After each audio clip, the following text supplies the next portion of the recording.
And we've also been talking about Keir Starmer announcing that as a Labour Prime Minister, he would recognise the state of Palestine. That might not go down well, particularly with my next guest. Fleur Hassan-Nahoum is an Israeli Foreign Ministry Special Envoy, former Deputy Mayor of Jerusalem. Fleur, thank you very much for joining me. What do you make of Keir Starmer's announcement? A mistake? Was he wrong? Is he wrong?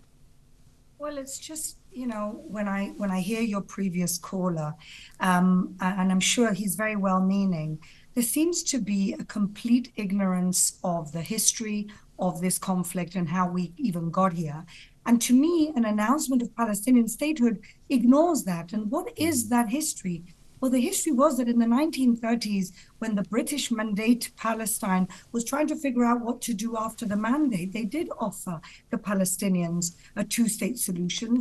And the Israelis, the Jews at the time, said yes, and the Palestinian leadership said no. Then we had two wars, one in 48 to destroy the state of Israel, another one in 67 to destroy the state of Israel, and then we had another one in 73 to destroy the state of Israel. So at no point did any of the Palestinian leadership say, okay, let's find a way to share this land and live together in two states. At no point. So you fast forward on to Oslo Accords in the 1990s. In 2001, another state was offered to the Palestinians by Ehud Barak, a very generous state, 67 lines, everything that the world thinks they want, everything that Keir Starmer thinks he's declaring or will declare when he's prime minister or if he's prime minister. And the Palestinians said no.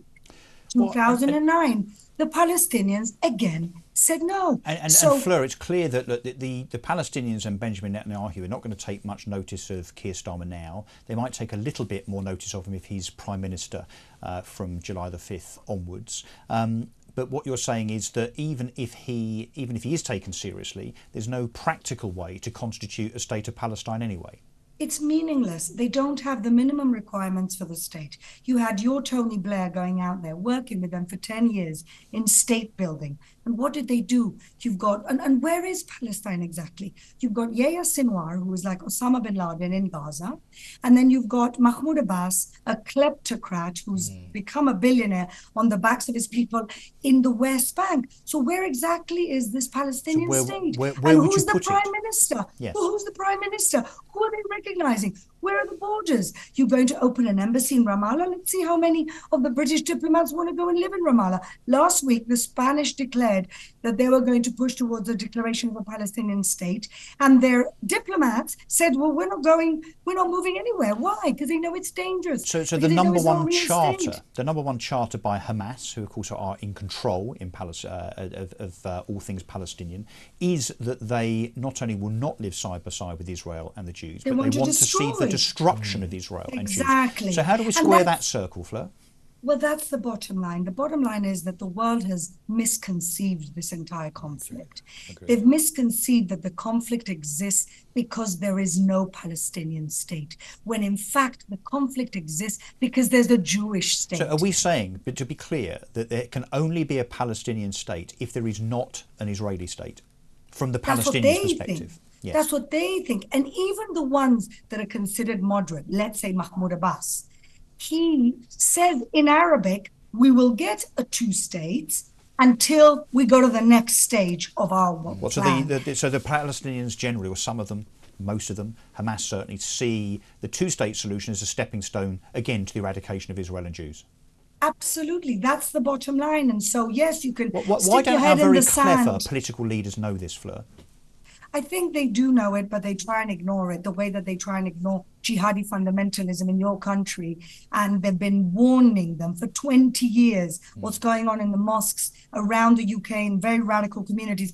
In the end, this is going to turn around on England, not on Israel. We're just the first line of defense for the free world. And that's what nobody else seems to get. And Fleur, I know I'm going to ask you a question that relates to British politics, but do you think then, from Keir Starmer's point of view, this announcement today that his government would recognise the state of Palestine is a pure piece of political posturing to the British electorate, Absolutely. but particularly Muslim voters? Do you think that's what this is all about? Muslim voters, and the progressives who, they're supporting a cause that has nothing progressive about it. But there's this kind of Islamofascism that is connected with this crazy wokeism everywhere in the West.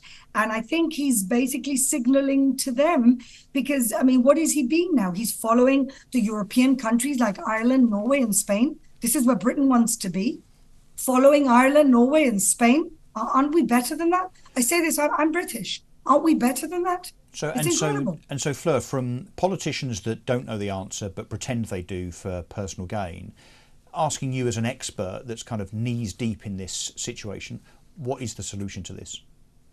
Well, the solution is that instead of investing their time and money in propping up Palestinian leadership that are either corrupt or genocidal, what the world should be doing is really looking for those Palestinian leaders that want peace, that have accepted that Israel is going to stay. Ultimately, the first step to peace is everybody realizing that nobody's going away. And unfortunately, the Palestinian leadership has spent 80 years telling their people, hang on in there, be patient. One day we're going to kick these Jews out. They say it in their educational system. They say it in the media. When people keep saying something, we should believe them. So, Fleur, just stay there for a second. We've had someone leave us a voice note. Barry in Hornchurch has a comment to make. I'd like to get your reaction to this when we come back in a second after listening to it. The two-state solution is the only way to go as regards Israel and Palestine. But now is hardly the time to impose it. Surely we have to wait until the war finishes and there's a proper peace agreement. Otherwise, all we're doing is rewarding the terrorists of Hamas. So, Fleur, I'm not quite sure what he means by when the war finishes and what his definition is, but how do you respond to Barry from Hornchurch? Well, Barry couldn't be more correct. Ultimately, put aside everything that I've already spoken about, the context and the history. The fact is, what message is the world sending to jihadi fundamentalist terrorists? Attack, murder, rape, and you might get a state out of it. What they're asking us to do right now is if we would have asked America to let Osama bin Laden create a state next to America after 9/11. And what it's saying to the world is that there is absolutely no price to pay for starting an aggressive war, because the world won't let you lose it if you're an Islamic terrorist. And Fleur, what message is that? Final question. You're saying Israel have no choice but to keep going for every member of Hamas that they can, wherever they are. We have to dismantle this Nazi-like terrorist regime. There's no other choice. It's an existential threat for us. We want peace. We've always wanted peace. We want the Palestinians to be able to rule themselves, to have autonomy, self-determination. But find us the Gandhis, find us the Mandelas, find us the leaders that will understand that Israel is here to stay. Fleur Hassan-Nahoum, thank you very much indeed. Poignant words.